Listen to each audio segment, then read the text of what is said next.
자, 6번째 노트인데, 이제 앞에 있는 1부터 5까지는 객체지향하고 조금 무관하게 C++에 있는 C하고의 조금 차별화된 점들, 그런 점들을 설명했고, 한번 복습하는 그런 개념도 될 수도 있고요. 지금부터는 이제 객체지향, C++에 있는 객체지향과 관련된 부분들에 대해서 설명을 드리고자 합니다. 그래서 객체와 클래스, 첫 번째 시간으로 객체와 클래스를 설명드리겠습니다. 제 자바 수업을 듣는 사람들은 약간 그 자바에 썼던 예제들하고 C++의 예제들이 비슷한데, 또 했던 얘기들이 동일해요. 그 이유는 C++이든 자바든 둘 다 객체지향을 지원하게 되겠고, 객체지향이라는 그 개념 자체는 C++로 구현되든지 자바로 된다든지 차이는 없어요. 그래서 똑같은 개념이기 때문에 비슷한 예제 가지고 이제 설명을 하고 있다, 이렇게 생각하시면 되겠고, 첫 번째로는 우리가 객체지향을 얘기하기 전에 그 객체지향 전에 우리가 썼던 프로그래밍 방식이 구조화 프로그래밍이라고 그럽니다. 구조화 프로그래밍, structured. 이거는 모듈화가 중요한데, 이 모듈화라는 것은 전체 프로그램을 어떤 함수로 쪼갤 것인가, 어떤 함수들을 만들 것인가가 핵심이었어요. 함수 위주. 그리고 프로그래머는 자신의 사고를 컴퓨터적인 사고로 전환을 했어야 됐어요. 그러니까 내 머릿속에 내가 생각했던 개념을 프로그래밍으로 옮기려면 프로그래밍 세계에 대한 개념을 또 이렇게 해야 돼요. 근데 객체지향은 내 머릿속에 있는 사고를 좀 더 그대로 언어로 옮길 수 있게 해준다는 게 하나의 장점이라 그래요. 그리고 코딩 자체 여러 가지 번거로운 측면이 많이 있습니다. 기존 구조화에는 데이터와 그 처리한 함수가 분리되어 있고, 또 여러 가지 이름을 붙이는 데 있어서도 번거로운 점이 있어요. 똑같은 이 함수들을 못 만들었었고요. 여러 가지 불편한 점들이 있었습니다. 코드로 보면은 내가 좌표 정보가 있다. 좌표는 x, y 두 개의 값이 필요하니까 구조체로 이렇게 정의를 했을 거예요. 그럼 이렇게 정의를 하면 이 포인트를 조작하는 메소드들이 많을 텐데, 함수들이 많을 텐데, 항상 그 함수에 뭐를 전달해야 돼요? 포인트, 그 데이터 자체를, 그 함수에서 처리할 데이터를 줘야 되는 거예요. 그리고 이름도 그냥 move가 안 되고 move point, move car 이런 식으로 이름을 정의하게 됐었습니다. 그래서 뭐 이런 식으로 이 포인트를 쓰고자 한다. 포인트를 생성하고 move 포인트 할 때 주소로 또 넘겨야 되겠고. 왜? 주소로 왜 넘기냐? 좀 무거우니까 주소로 넘겨야 되겠고, 여기서는 어떻게 하고 있어요? 또 이 자체를 바꾸고 있죠. XY를 바꾸고 있으니까 move라는 건 이 좌표를 델타 X만큼, 델타 Y만큼 이동시키는 거니까 이 구조체 값 자체가 00에서 뭐 여기가 10, 10이면 10, 10으로 바뀌어야 되는 거니까 주소로 안 줄 수는 없어요. call by value로는 이게 구현이 안 됩니다. 근데 이거를 객체지향적으로 우리가 모델링 하게 되면 그 데이터와 그 데이터를 처리한 함수를 하나로 만들어 버리죠. 하나의 틀로 만들어 버립니다. 그러니까 아까처럼 나눠져 있는 것이 아니라, 데이터 따로 함수 따로 있는 것이 아니라 데이터와 그 데이터를 처리한 함수가 같은 틀에 정의가 됩니다. 그리고 이제 사용되는 게 이게 중심이 아니라, 함수가 중심이 아니라 포인트 P 하면 P가 중심이 되는 거예요. P.set, P.move, P.move. 뭘 move해요? P를 move하는 거예요. 얼마만큼? 10 by 10으로. 그러니까 개념이 달라지는 거예요. 그래서 XY로 하면 X 플러스 요 데이터가 변하는 거죠. 이게 뭐 이거를 하기 위해서 뭐 주소가 가고 뭐 그런 건 없잖아요. 왜? P가 중심이 되니까. 중심이 되는 그 자체를 바꾸는 거에 있어서는 뭐 주소를 보내고 뭐 그런 게 없어요. 그래서 인자가 하나 줄어들고 여러 가지 이런 함수의 주소 넘기는 이런 개념보다는 훨씬 간결하게 우리가 프로그램을 짤 수 있게 됩니다. 그래서 객체지향은 그 구조화된 프로그래밍의 문제점들이 이렇게 있었는데, 뭐 객체지향 프로그래밍이 나온 지 얼마 된 건 아니고 C 나오기 전부터 있었어요. 스몰토크라는 언어가 전 잘 모르지만 그런 언어가 있었고, 그런 언어는 C 전부터 있었던 언어고, 그 언어 자체는 객체지향으로 제공이 됐었어요. 지원을 했었어요. 그런데 우리가 가장 널리 사용이 됐던, 그 당시에 가장 많이 썼던 언어들이 C, 포트란, 코볼 뭐 이런 언어들인데, 다 그냥 구조화 프로그래밍이고 데이터와 그 데이터를 처리하는 함수가 나눠져 있었어요. 그런데 이제 그렇게 프로그램 하다 보니까 뭐 당시 70년대에 만들던 소프트웨어를 우리가 생각해 봤을 때는 크게 문제가 안 됐어요. 뭐 꼭 객체지향을 해야 되겠다라는 이 구조화 프로그래밍이 문제가 많다라는 생각들을 별로 안 했던 거지. 근데 언제 하게 됐어요?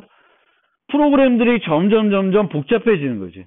단순한 게 아니라 복잡해졌습니다. 옛날에는 그냥 과학자들이 뭔가 복잡한 식을 계산해야 될 때 컴퓨터를 뭐 쓴 거지, 게임을 만들기 위해 쓰거나 뭐 이러지 않았다는 거죠. 근데 이제 점점 컴퓨터로 다양한 것들을 하려다 보니까 프로그램이 복잡해졌고요.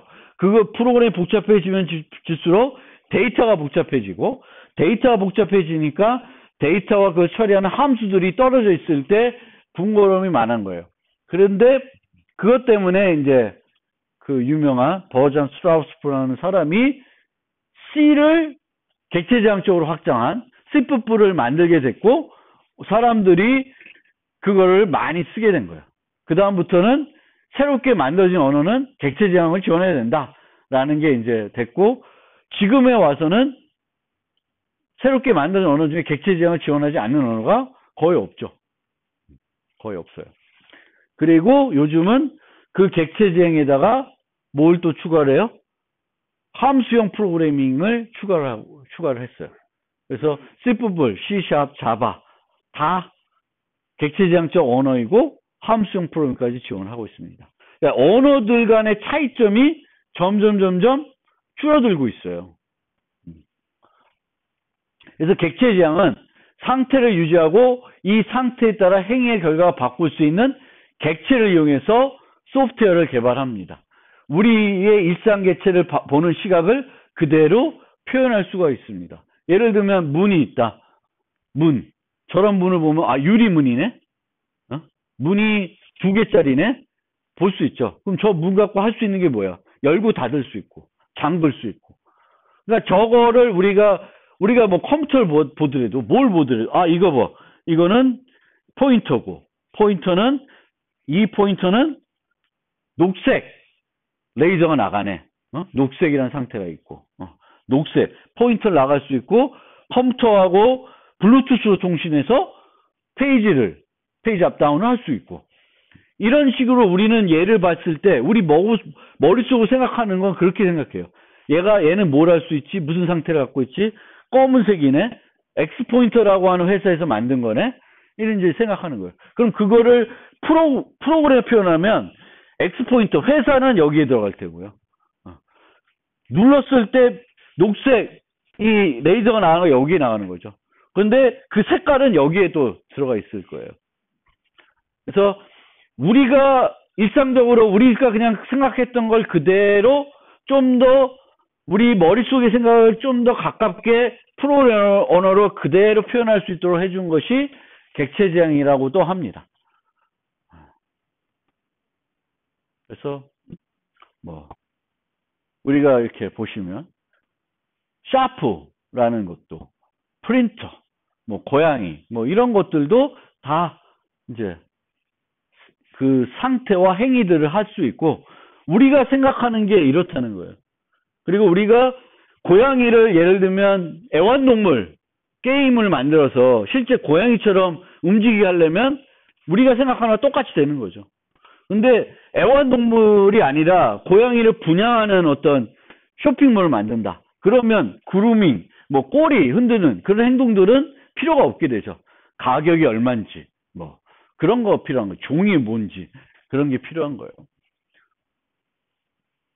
그래서 보다 더 우리가 사물들, 보던 것들을 우리 머릿속에 일반적으로 했던 생각들을 좀 더 자연스럽게 프로그램 언어로 표현할 수 있게 해주는 것이 객체 지향이다 라고 합니다. 그리고 이 객체 지향이라는 것은 데이터와 그것을 처리하는 것을 하나의 틀로 정의할 수 있게 해줬고요. 그것을 전문 객체 지향 용어로는 뭐라 그래요? 캡슐화 했다 그래요. 인캡슐레이션. 그래서 뭐를 캡슐화했냐? 데이터와 그 데이터를 처리하는 것을 하나로 묶었다는 거예요. 하나로 묶으면서 여기에 이제 기존 C에는 없었던, 또 기존 모듈화 프로그램에 없었던 접근 제어라는 걸 추가했습니다. 캡슐화를 하면서 한 발 더 나간 거지. 캡슐화를 하면서 이걸 마음대로 접근 못하고 필요한 것들만 접근할 수 있도록 했습니다. 프로그래밍에서 그 도입되는 모든 요소는 크게 두 가지예요. 도입되는 이유는 하나는 효율적이기 때문에, 세 가지다. 효율적이기 때문에 도입하고, 또 하나는 프로그램을 좀 더 간결하게 해줄 수 있기 때문에 도입을 합니다. 세 번째로는 좀 더 강건하게 프로그램을 할 수 있도록 해주는 거예요. 오류가 없이. 이 접근 제어는 그 셋 중에 뭐예요? 강건성을 높여주는 요소죠. 그렇죠? 강건성을 높여주는 요소입니다. 그리고 이 캡슐화는 상태 표현과 행위 구현을 클래스를 사용하는 사람부터 숨길 수 있게 해준다라는 측면도 있습니다. 그게 언어에 따라서 좀 다른데 이제 어쨌든 숨길 수 있습니다. 그래서 학생 성적은 100점 만점으로 유지가 되지만 우리가 밖에서 달랠 때는 100점 만점을 안 주는 거예요. 뭘로 줘요? 1등급, 2등급, 3등급으로 줄 수도 있고 A, B, C로 줄 수도 있어요. 그러니까 내가 유지하는 데이터와 그 유지하는 데이터를 어떻게 주냐는 거는 그 만든 사람의 마음이지 내가 원하는 대로 받을 수 있는 건 아니에요.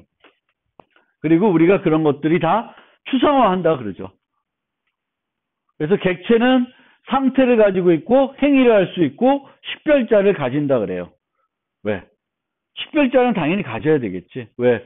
한 객체를 우리가 하나 만드는 게 아니라 여러 개를 만들 수 있으니까 지금 얘를 갖고 놀 것인지 얘를 갖고 놀 건지를 우리가 알려줘야 되는 거죠.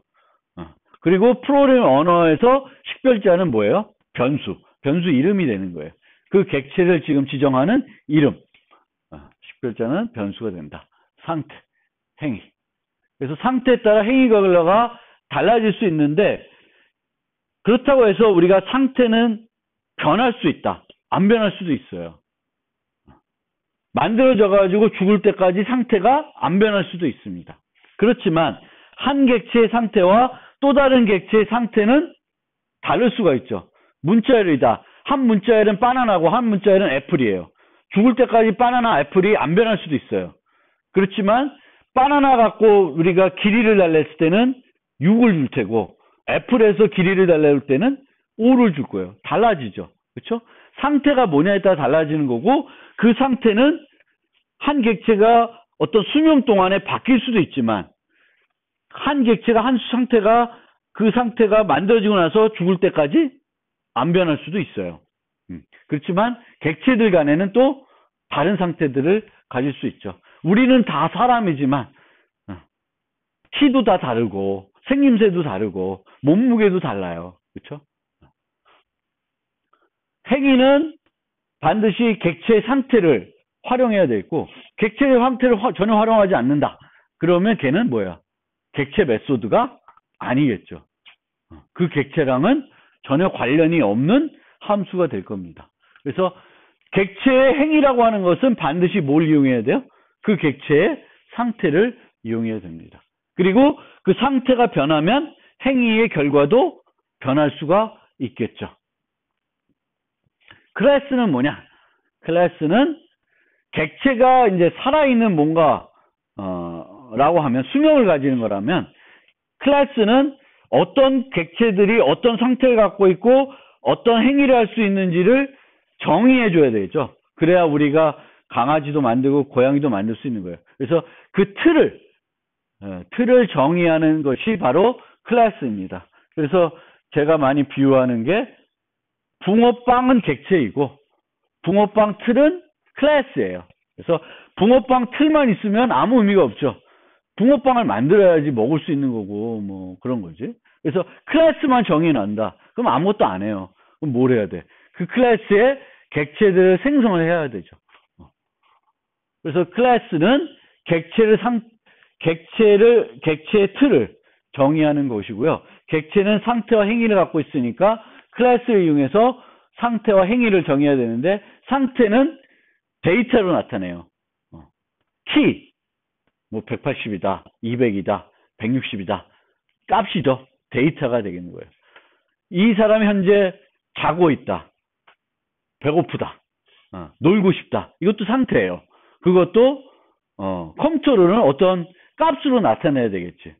자고 싶은 상태인지 배고픈 상태인지 뭐 이렇게 나타나게 돼. 값으로 나타나게 된다. 행위는 뭔가 하는 거죠. 그런 거는 이제 코딩, 프로그램으로 코딩이 돼야 되는 거고 그거는 이제 함수로 구현이 되겠죠. 그래서 이 객체 상태를 나타내는 것을 데이터를 변수라고 멤버 변수라 그래요.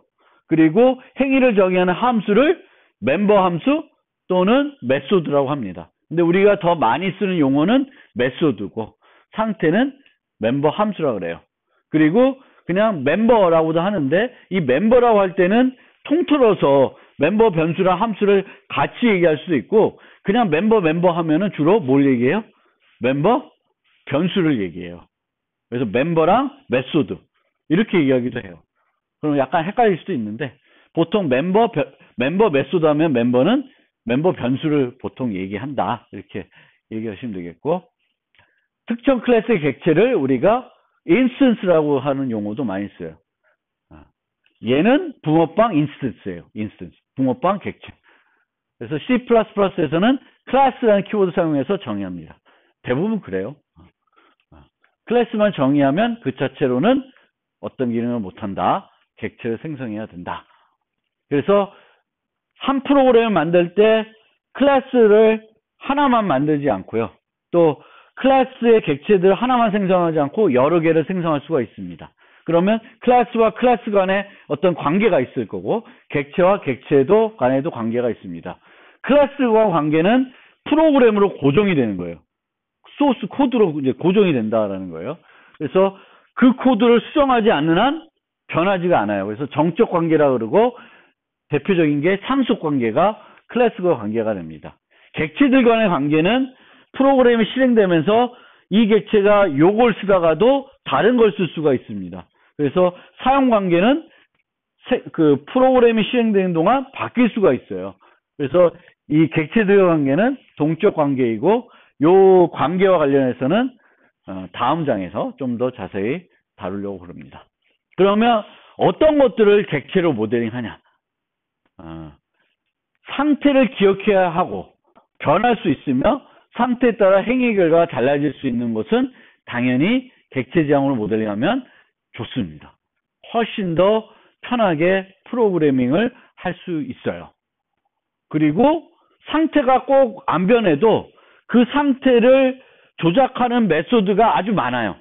그럴 때도 객체로 모델링하는 게 편해요. 예를 들면 문자열 같은 거. 문자열은 그 문자열을 조작하는 메소드들이 상당히 많이 존재할 수 있어요. 그래서 그런 메소드들을 별도로 만들고 그런 메소드에 내가 문자열들을 매번 던져야 된다? 번거로워요. 애플이란 문자열이 있으면 거기에 렌스도 구할 수 있고 거기에 A가 있는지 P가 있는지 볼 수도 있고 뭐 여러 가지 메소드를 부를 수가 있어요. 그러면 그거를 묶어요. 그러면 여러분들이 객체 지향에서 인트나 문자나 부동소수도 객체로 모델링하지 왜 문자열만 객체로 모델링 해놓고 나머지는 객체로 모델링하지 않나 이렇게 물어볼 수 있죠. 왜 안 했을까요? 문자, 정수 뭐 이것도 문자나 정수도 데이터죠. 그렇죠? 그리고 그 데이터를 처리하는 메소드들이 연산들이 다양하게 존재하죠. 문자 같은 경우에는 얘가 소문자인지 대문자인지 보고 싶기도 하고 얘가 숫자 타입인지 또는 특수 문자인지 또 공백 문자인지도 보고 싶고 뭐 여러 가지 있어요. 뭐 소문자면 그걸 대문자로 바꾸고 싶고 대문자면 소문자로 바꾸고 싶어요. 근데 문자는 클래스로 모델링 해가지고 객체로 모델링하고 있지 않아요. 문자열은 그렇게 했는데 왜 그럴까? 문자는 하나 유지하는 문자가 뭐예요? 아스키 코드 하나예요. 근데 얘를 클래스로 모델링하게 되면은 덩치가 커지죠. 덩치가 커져요. 물론 그것도 객체로 모델링할 수 있는데 덩치가 커지는 거예요. 근데 문자열은 그 자체가 뭐예요? 덩치가 원래 큰 거죠. 그렇죠? 문자 여러 개 문자니까. 그래서 문자열은 이제 했는데 기존에 우리가 원시 타입으로 쓰던 정수나 부동수 수나 문자들도 객체로 모델링할 수 있는데 안 했어요. 더 무거워지고 예전에 원시 타입을 쓸 때도 나름대로 잘 써왔기 때문에 걔네들은 안 하고 있습니다. 그렇지만 걔네들도 객체 지향을 모델링 하기에는 적절한 애들이에요. 되지 않는 거. 유지하는 데이터가 매우 작아. 자꾸 역효과 발생할 수 있습니다. 여기 나오죠. 정수 문자. 어떤 기능이 주어진 인자들만 이용하여 구현 가능해요. 그러니까 함수를 하나 만들어야 될 것 같은데 얘를 객체 지향적으로 모델링할 건지 그냥 함수만 정의할 건지 판단했을 때는 만약에 요 함수가 인자만 가지고 다 하고 싶은 일을 다 할 수 있어요. 그러면 객체 지향으로 만들 필요는 없습니다. 그런데 그 인자가 요 함수에도 가고 조 함수에도 가고 조기도 가요. 그러면 그거는 객체 지향으로 모델링 할 수 있습니다. 문자열 같이. 객체가 중심이 돼서 함수들을 호출하게끔 하는 것이 편할 수도 있어요. 인자만 갖고 다 돼도. 그러니까 요거랑 이 string length라는 함수도 실제로 여기다 문자열을 주면 인자만 갖고 다 계산할 수 있죠. 과거에 내가 string length를 어떤 애를 계산했는지를 기억할 필요는 없잖아요. 그러면 이렇게 하냐 이렇게 하냐. 얘는 문자열은 이 length라는 메소드 말고도 만들어줄 게 많아. 그리고 얘를 중심으로 부르면 length x 하는 것보다는 훨씬 더 효율적인 것 같아요. 그러면 얘를 객체 지향적으로 모델링 해준다 라는 거예요. 그런데 여기서처럼 난수를 발생한 함수나 scanf나 이런 것들은 당연히 객체 지향적으로 모델링 합니다. 왜? 인자 맞고 처리가 안 돼요. 버퍼를 기억하고 있어야 되겠고 난수 발생은 바로 전에 어떤 난수 값을 발생했는지 알아야 그 다음 난수를 계산할 수 있습니다. 그래서 얘네들은 예전 방식에서는 어떻게 짜냐? 전역 변수를 써요. 또는 스태틱한 정적 변수를 쓰는 거예요. 그래서 그런 애들은 오히려 그렇게 함수로 만들지 않고 만든다. 객체지향으로 만든다. 중요한 거예요. 간단한 것 같지만 여러분들이 프로그래밍 할 때 내가 어떤 소프트웨어를 개발해야 되는데 여기에 어떤 데이터를 처리하고 어떤 기능들을 넣어야 되는데 그들을 어떻게 객체지향적으로 모델링할 거고 어떤 요소는 객체지향적으로 모델링하지 않을 건지를 잘 판단해야 좋은 프로그램을 만들 수 있는 거죠. 옛날 C에서는 전체 프로그램을 어떤 함수로 나눌 건지를 잘 판단하는 사람이 좋은 프로그래머이면 객체지향에서는 어떤 프로그램을 만들려고 했을 때 어떤 클래스들을 어떻게 모델링해서 만드는지 그리고 어떤 애들은 객체지향적으로 모델링하지 않고 단순히 함수를 만들어서 전체적인 프로그램을 어떻게 구성하는지가 좋은 프로그래머가 되는 거죠. 그래서 이제 실제 클래스 예제를 하나 보시면 강아지를 예를 들면은 강아지는 이름을 갖고 있고 그 이름을 설정할 수 있고 짖을 수 있어요. 멍멍. 그러면 이렇게 이제 우리가 코딩을 할 수가 있죠. 그래서 이렇게 이제 우리가 객체지향적으로 모델링 했는데 만약에 자바 시간에 했던 예제이지만 강아지 종에 따라서 어떤 강아지는 멍멍 울고 어떤 강아지는 왈왈 울고 싶다. 그렇게 프로그램 하고 싶다. 그럼 옛날 방식, 옛날에 우리가 C에서 아니면 기본적으로 머릿속으로 생각했을 때 어떨 땐 이렇게 하고 어떨 땐 저렇게 한다. 그러면 이제 생각하는 게 조건문이 되겠죠. 그렇죠? 근데 이제 C++에서는 객체지향에서는 조건문을 안 써도 돼요. 그래서 여기서처럼 breed라는 걸 하나 줘서 종이 똥개면 멍멍이고 종이 똥개가 아니면 왈왈 하게끔 이제 프로그램을 짰어요. 이게 옛날 방식이라는 거예요. 옛날 방식. 객체지향에서는 어떻게 할 수 있냐? 그냥 강아지는 강아지 이름만 출력하게끔 놔둬요. 그리고 나서 뭐 시베리안 허스키가 있다. 걔는 왈왈거린다.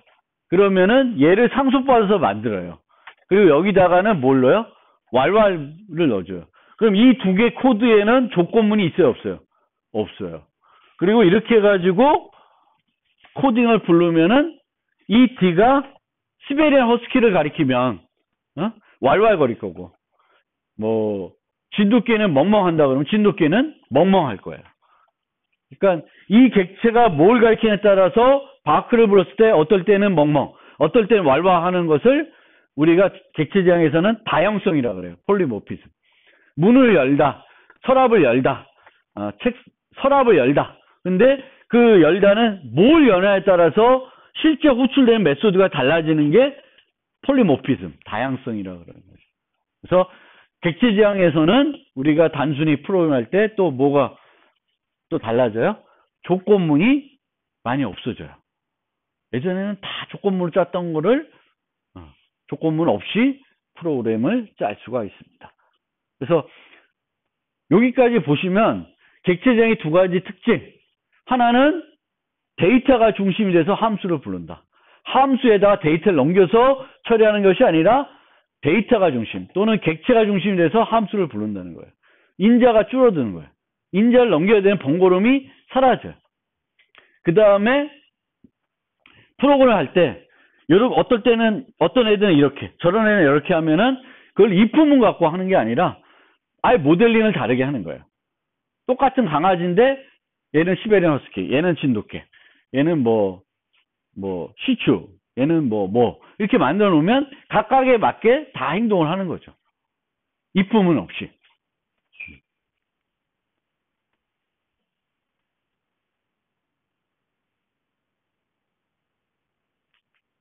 그리고 이제 여기서 이제 코드를 보여줬는데 이 코드에 있는 몇 가지 요소들을 간단하게 설명드릴게요. 나중에 가서 좀 더 자세히 설명드릴 요소가 있는데 자 여기에 private 땡땡 돼 있죠. public 땡땡 돼 있어요. 그래서 객체지향은 캡슐화 하면서 뭘 제공했다? 접근 제어라는 기능을 제공했어요. 왜 접근 제어를 제공했다? 강건성을 높이기 위해서 제공했습니다. 그래서 네임을 내가 마음대로 접근 못하는 거예요. 프라이빗이니까. 프라이빗 땡땡. 그리고 프라이빗 땡땡 해놓고 그 다음에 나오는 모든 것들은 다 뭐예요? 프라이빗이에요. 어디까지? 퍼블릭 땡땡이 나올 때까지. 또 다른 땡땡이 나올 때까지는 하나의 그 접근제를 나머지 애들이 다 가져요. 그래서 지금은 스트링 하나인데 여기는 set name 있고 바크 있는데 둘 다 뭐예요? 퍼블릭 땡땡이죠. 그럼 얘도 퍼블릭, 얘도 퍼블릭이에요. 그렇죠? 퍼블릭. 둘 다 퍼블릭. 멤버가 3개, 멤버 변수 하나, 메소드 2개예요. 그럼 밖에서 d.bark, d.setName, d.name 해가지고 접근을 할 수가 있죠. 원래는, 원칙적으로는. 그런데 d. 해가지고 접근할 수 있는 건 뭐만 접근할 수 있어요? 퍼블릭한 것들만 접근할 수 있는 거예요. 퍼블릭이 아닌 애들은 밖에서 직접 접근을 못해요. 그러니까 여기서 d.name 하면은 안 돼. 접근 제어. 그래서 접근 제어. private 땡땡, public 땡땡. 땡땡. 이렇게 해가지고 씁니다. 자바랑 비교하면 자바는 각각마다 계속 써줘야 돼요. public void, public 뭐 이렇게. 근데 얘는 이제 간단하게 쓸 수가 있습니다. 그 다음에 보시면 여기 this라는 게 나왔어요. 그래서 요 name하고 멤버 변수 name하고 요 name이 뭐예요? 매개 변수 name이 똑같은 이름이 썼죠. 그럼 충돌이 나죠. 여기 name equal name 하면은 이 name은 멤버 변수의 name, 요 매개 변수의 name이 돼요. 그래서 구분하기 위해서 this를 썼습니다. this라는 거. 근데 this라는 거 썼는데 요 기호가 뭐예요? 포인터 쓸 때 쓰는 기호죠. 그러면 요 this는 무슨 타입이에요? 포인트 타입이라는 걸 알아두시면 돼요. 포인트 타입. 그래서 현재 객체를 가리키는 포인터예요. 숨겨져 있는. 그래서 우리가 쓸 수 있는 포인터다. 그래서 멤버 변수랑 매개 변수 이름이 같을 때 그걸 구분하기 위해서 this라는 걸 쓸 수 있어요. 좀 더 자세히 나중에 설명드리겠습니다. 요 매개 변수 네임.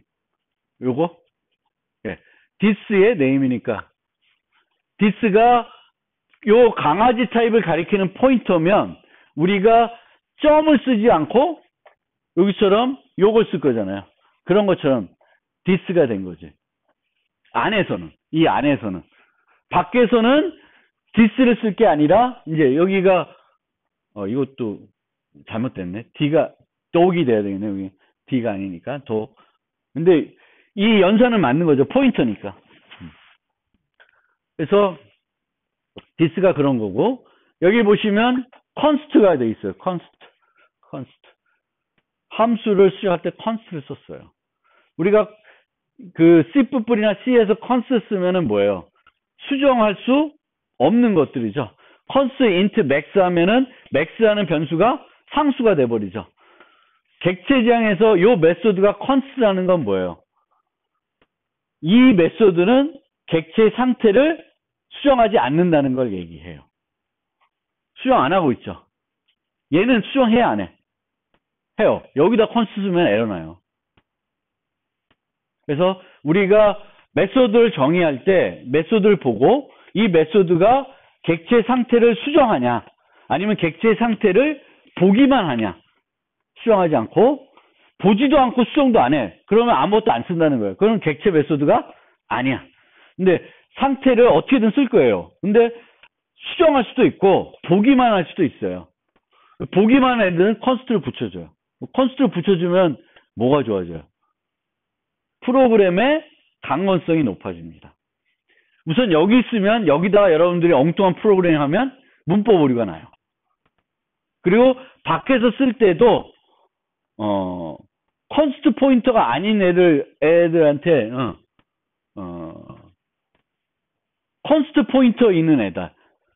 이 자체가 const 포인터면 얘는 부를 수 있는데 얘는 못 불러요. 그러니까 const 포인터 갖고는 const 포인터는 뭐야? 수정을 못하는 애죠. 수정을 못하는 애들은 뭐만 부를 수 있어야 돼? const한 메소드만 부를 수 있어야 돼. 그래서 여기서도 이 뒤로는 바크만 부를 수 있어요. 만약 얘가 const면, const 포인터면. 여기 있는 내용은 기본적인 문법들은 대충 설명드렸죠. 빠지지 않고. const 알아두시면 좋고, this 알아두시면 되겠고, private 땡땡, public 땡땡. 그리고 클래스 정의할 때 맨 끝에 여기 세미콜론이 들어가요. 그것도 하고. 자바는 이게 없어요. 세미콜론이 클래스 끝날 때 비교해 주시면 되겠고. 그 다음에 두 번째인데 여기 보면 물결이 있어요. 물결이고 이름이 독이에요. 만약 메소드 이름이 생성자 이름하고 같으면 그 메소드는 무슨 메소드냐면 생성자예요. 근데 메소드 이름하고 클래스 이름하고 같은데 앞에 물결이 붙어 있으면 쟤는 생성자가 아니라 소멸자라 그래요. 소멸자. 생성자는 언제 불러요? 생성될 때. 소멸자는 소멸될 때 나머지 뒤치작거리 하는 코드를 만드는 게 소멸자예요. 그래서 얘는 소멸자다. 그리고 equal 디폴트 해놨어요. 그러면 시스템에서 제공하는 디폴트 소멸자를 나는 쓰겠다. 별로 코딩 안 해요. 그러니까 옛날에는 저걸 어떻게 했냐면 그냥 너 해놓고 할 게 없어. 근데 소멸자를 만들어 놔야 돼.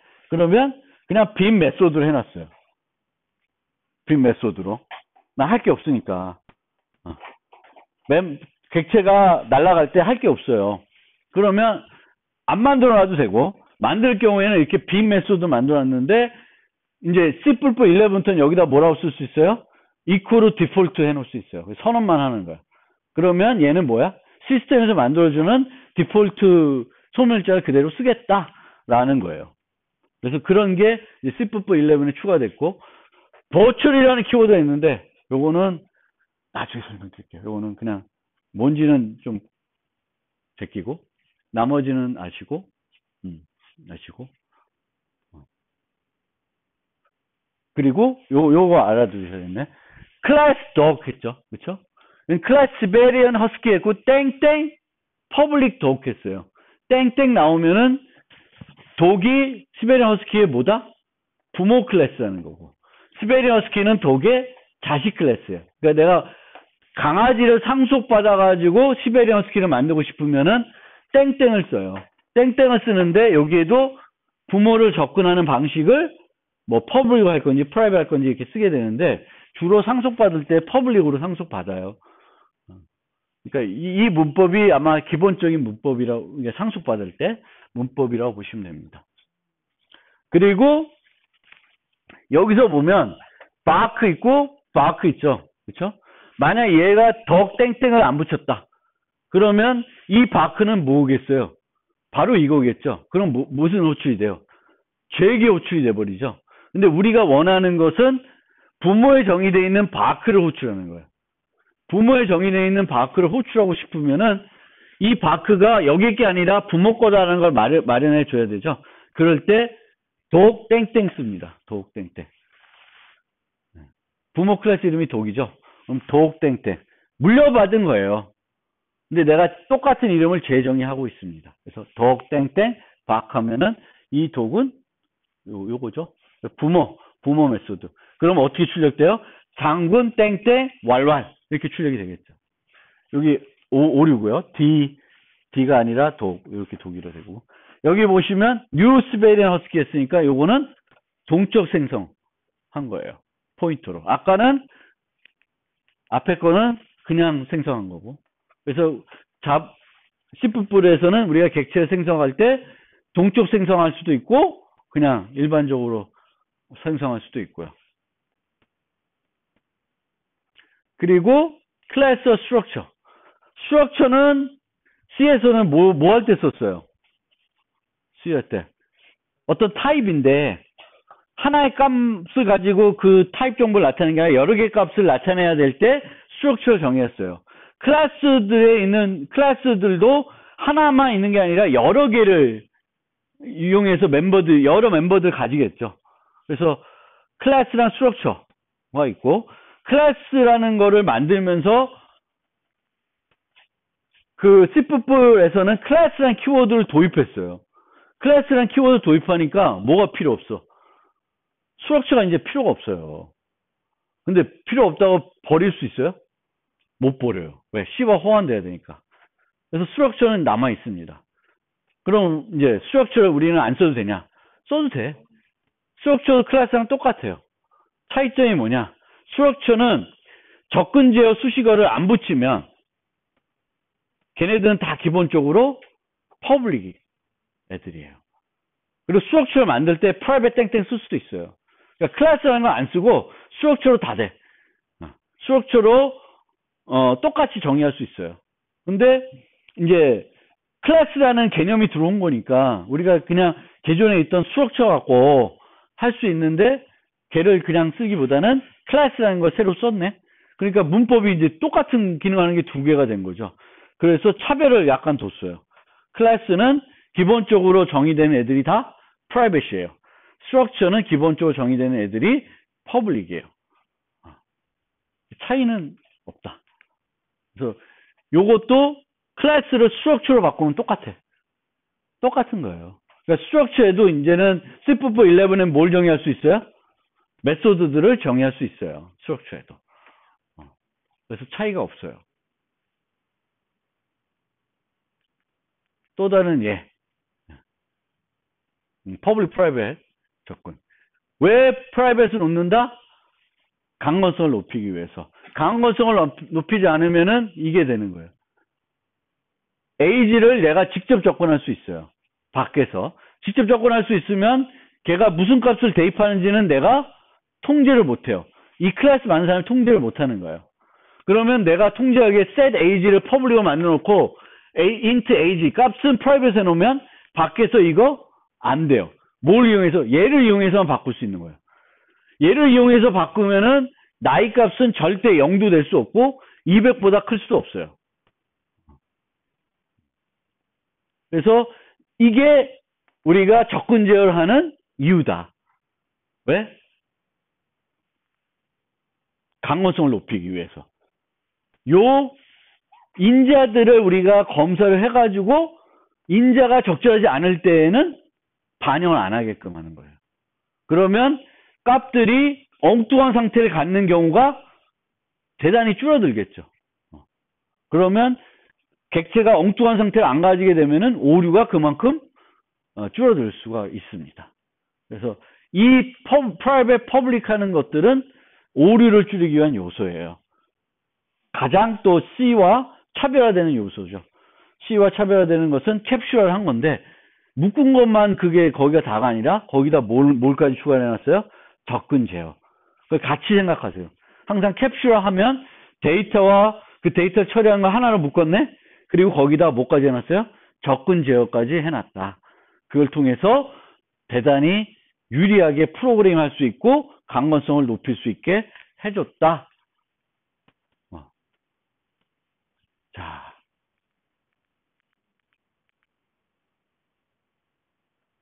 객체의 생성. 객체의 생성은 클래스만 정의하면 의미가 없다고 그랬어요. 그래서 클래스를 정해놓고 나서는 그 클래스의 객체를 생성할 수 있는데 두 가지 방법이 있어요. 강아지를 그냥 이렇게 생성하는 거랑 동적으로 생성하는 거랑. 그리고 여기서는 요 독을 여기 가로를 요 가로를 뺄 수 있어요. 생략할 수도 있고요. 그리고 이제 첫 번째 이런 애는 점 써서 접근하게 되겠고 포인트 타입은 이렇게 접근할 수 있고 포인트 타입은 원래 이건데 이게 이제 번거로우니까 이걸 만든 거죠. C에서. 그렇죠? 그래서 요 두 개로 이렇게 쓰고 있습니다. 그리고 요 점하고 요 포인트 연산 갖고 접근할 수 있는 거 뭐만 접근할 수 있다? 접근 제어에 의해서 퍼블릭한 멤버들만 접근할 수 있어요. 여기서의 멤버란 멤버 변수 되고 메소드 되는 거예요.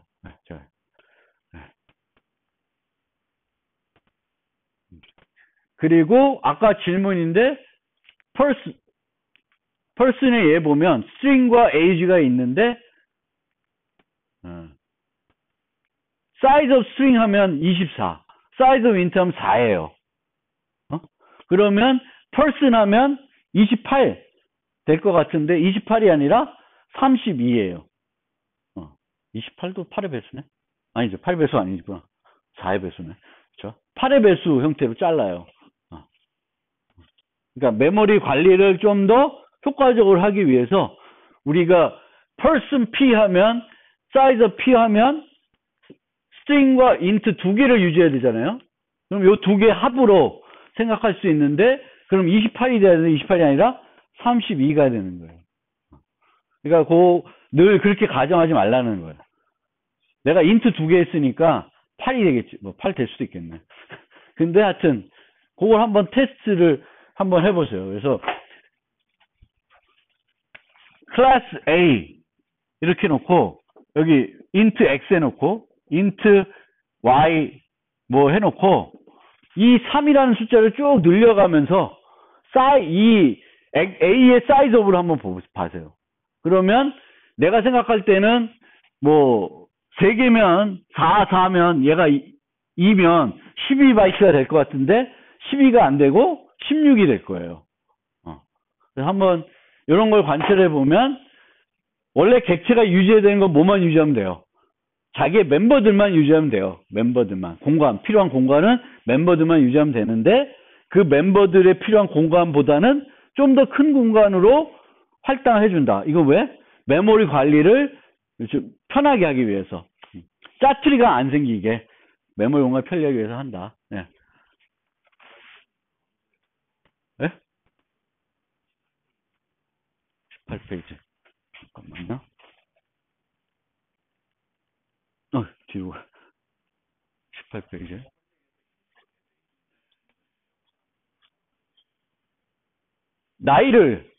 지금 현재 아이를 알고 싶을 때 이제 물어보기 위해서 쓰는 거예요.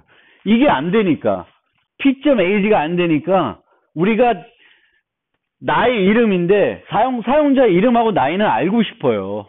알고 싶지만 p.age라고 해서 접근하게 해놓으면 알 수도 있지만 모두 할 수 있어요. 수정도 할 수 있잖아. 수정은 못하게 해야 되게.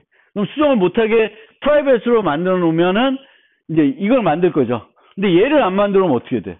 나이 자체를 모르게 돼. 나이 자체를 접근할 수가 없어요. 나이를 그냥 반환해 주는 거예요. 그러니까 이 프라이빗 퍼블릭이 뭐 누구는 비밀성과 관련돼 있다. 값을 숨기려고 하는 거다. 그건 아니에요. 프로그램에서 왜 값을 왜 숨겨? 값을 우리가 갖고 놀아야 되고 알아야 되는 값 알아야 되는 거예요. 근데 어떻게 한다? 함부로 못 쓰게 만드는 거예요. 값은 줘야지. 그러려면 뭐가 필요해? get 같은 게 필요한 거예요. getset. 그래서 얘는 현재 값이 뭐냐는 걸 알려주는 거고요. 얘는 그 바꿀 때. 근데 이 바꾸는 것들은 항상 뭘 해줘야 돼? 잘 검사를 해서 해줘야 돼요. 엉뚱한 값들을 이 상태가 객체들이 엉뚱한 상태가 안 되게끔 잘 검사를 해줘야 된다.